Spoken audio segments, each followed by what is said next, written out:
One of the things we have learned that while about 40% of Americans don't know everything that's in the bill, everything they learn, they don't like the bill. 60%, according to the latest Fox News poll, 60% are opposed to this bill, and 2-to-1 Americans think it will hurt their families. That was Senator Amy Klobuchar. So what's actually in the big beautiful bill? Permanent extension of 2017 tax cuts, therefore we won't see any changes to taxes. Increased child tax credit from $2,500 through 2028, and then it will revert to $2,000 adjusted for inflation. No tax on tips and overtime, a key campaign promise of President Trump. Increases in the senior standard deduction. Individuals over 65 would receive a $4,000 increase in their standard deduction, applicable only from 2025 to 2028 with income-based limitations. There will be an expanded small business tax deduction. As far as Medicaid is concerned, to help offset the cost of tax cuts, the bill introduces changes to Medicaid, including work requirements for certain beneficiaries and requiring more frequent re-enrollment.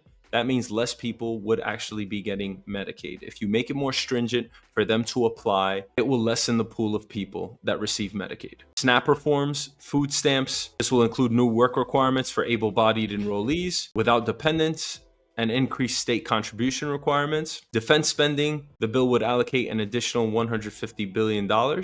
Many clean energy tax credits, such as electric vehicle rebates, will go away. Your SALT caps, the bill would raise the cap on state and local tax deductions to $40,000 for married couples with incomes up to $500,000. There would be new Trump accounts for newborns. $1,000 would be given for any baby born between the bill being signed up to 2028 when Trump would leave office. There would be changes to international business taxation. This means any foreign entities investing in the United States would be taxed separately and additionally, and we would raise our debt ceiling by $4 trillion. Now, the Senate is currently fighting this through. You have President Trump defending it, asking Congress not to recess until they vote on the bill. And I'll leave you with one of his most staunch defenders, Representative Chip Roy. Overall benefits, Medicaid, for example, goes up some 30% over the budget window. Over the next 10 years, under our bill, Medicaid goes up.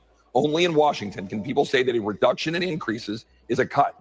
Only in Washington can they say, yeah, well, food stamp dollars will continue to go up as well. But those are being redirected and targeted to the people who most need them, and make sure that there's appropriate work requirements and other eligibility checks. We need to make sure that only American citizens are getting them. So what are your thoughts? I know it's complex and most people only care about a certain part of the bill. To me, I'm so jaded with this whole process. It's not like I can affect anything at this point in time.